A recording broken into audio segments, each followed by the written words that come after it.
195 États se sont engagés à contenir le réchauffement en dessous de 2 degrés par rapport au niveau pré-industriel et à poursuivre les efforts pour limiter la hausse des températures à 1,5 degré. Malgré cet engagement, l'accord de Paris ne mentionne pas des réductions d'émissions chiffrées.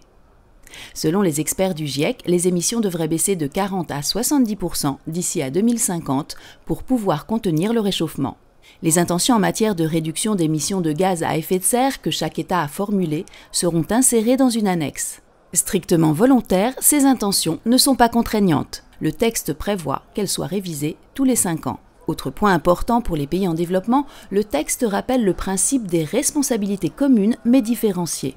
Les pays développés devront donc montrer la voie dans la réduction des émissions au nom de leur responsabilité historique dans le réchauffement de la planète. Sans préciser exactement le montant, l'accord de Paris prévoit d'augmenter après 2020 le chiffre de 100 milliards de dollars par an que les pays du Nord apportent aux pays du Sud pour faire face aux effets du réchauffement. En ce qui concerne les catastrophes naturelles, l'accord reconnaît la nécessité d'éviter et de réduire au minimum les pertes et dommages associés aux effets négatifs du changement climatique, incluant les événements météorologiques extrêmes comme les inondations ou les cyclones.